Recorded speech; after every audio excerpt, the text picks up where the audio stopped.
Well, good morning YouTube. And today's topic on our subject of multicultural relationships is going to be bridging visas. So yeah, Australia has got many different types of bridging visas, but only one of them will allow a person who's applying for a substantive visa to leave and then re-enter the country. So I'm on my way to work, and I'll tell you all about bridging visas, particularly bridging visa A and bridging visa B's, later this afternoon on my way home. So, because like I said, I'm on my way to work, and I've got to ride into this lovely sunrise, which is very pretty, but a bit harsh on the eyeballs and requires a lot of concentration. So I'll chat with you all later this afternoon. You all have a great day.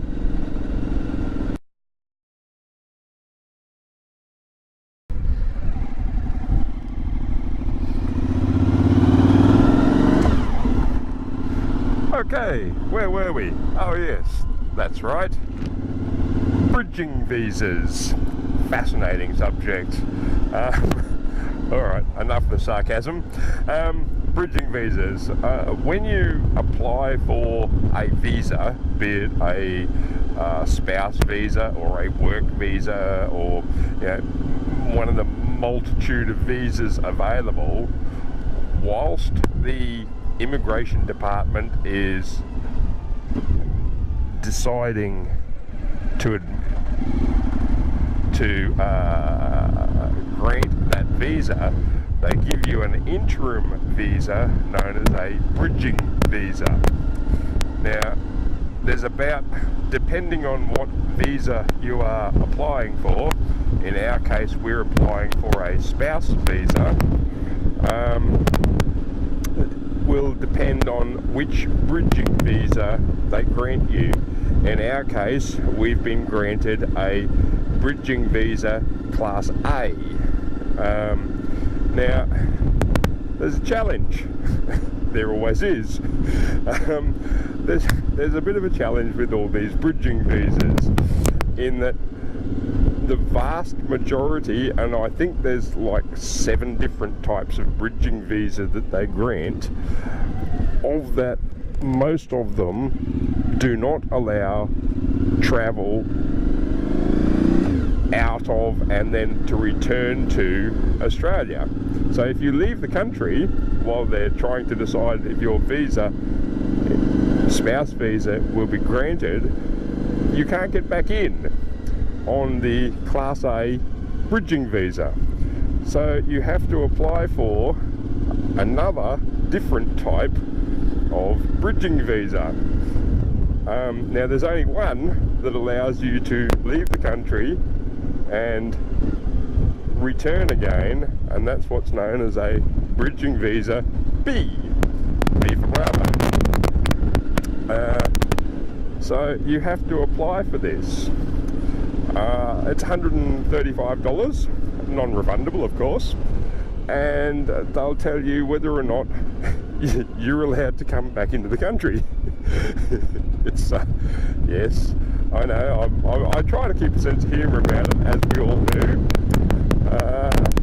So yeah, so you pay your $135, you go online, and you download the form, fill it all out and send it off with your $135.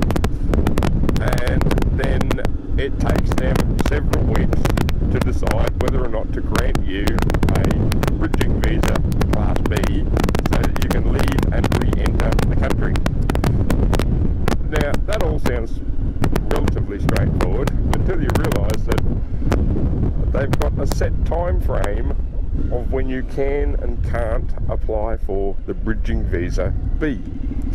You must be within a time frame window of your intended dates of travel. You can't apply earlier than 3 months away from your intended dates of travel. As in, in our case, if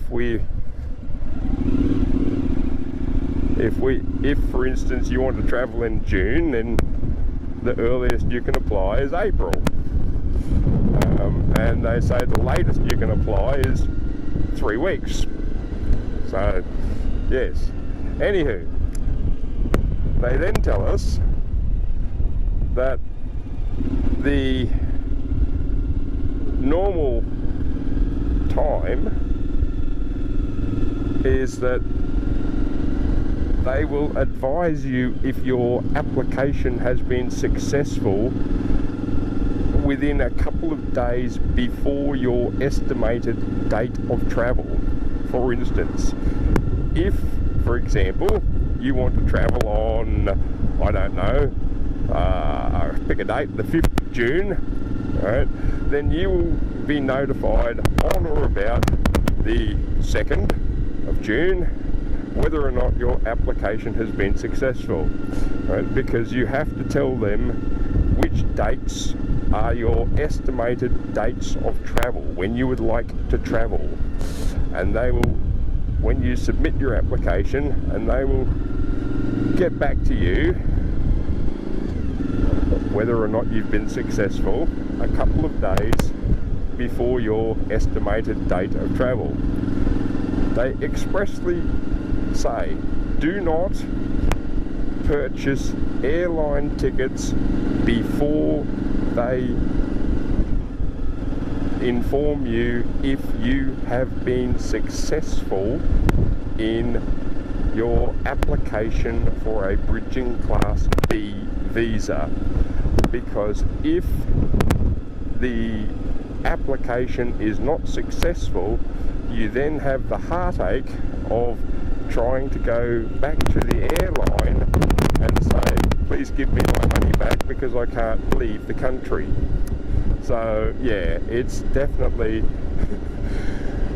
it makes it difficult because we can't apply, we can't take advantage of any promotions, for example, of airlines and get a cheaper ticket. We have to purchase the ticket for the airline basically within a couple of days of leaving. So say for example a week, 3 or 4 days before our estimated date of travel, they come back and say, yep, you can go. You've got about 3 days to run around and try and buy an airline ticket and pay maximum price. That kind of hurts. In our case, just to make things even more interesting, we also have to organise a boarding kennel for a dog and all sorts of other things, and they want payment up front, but you can't book it because, well, you might not be going, and yeah, you can see the knock-on domino effect of this just gets really, really complicated. But hey, that's just a part of it. The immigration process is exactly that. It is a process. Bridging visas are a process.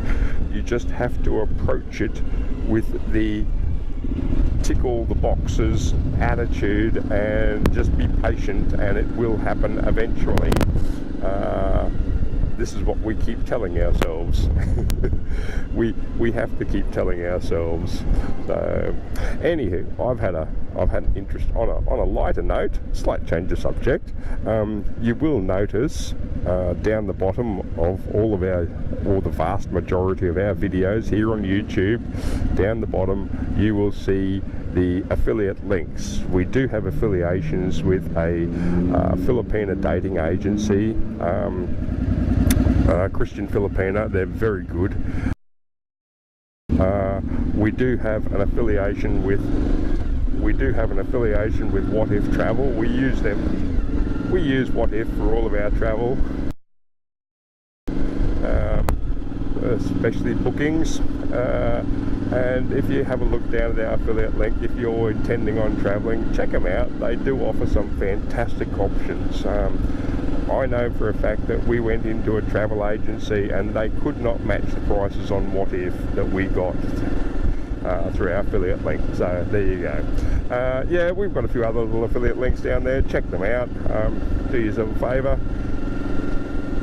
Whether you're travelling internationally or domestic, it's worth checking it out. After all, you want to save cash. None of us, it's too hard to earn. We don't want to give it away. It's an option that's open for you. Yeah, Christian Filipina is a fantastic organisation. They've got some lovely girls that are wanting to spend their life with a genuine partner. Yeah, and if that's what you're interested in, to go right ahead. I vouch for them. Yeah, anywho, I've had a lovely day at work. It's coming over a little bit overcast. I'm about to go home, and Beth and I will do what we normally do.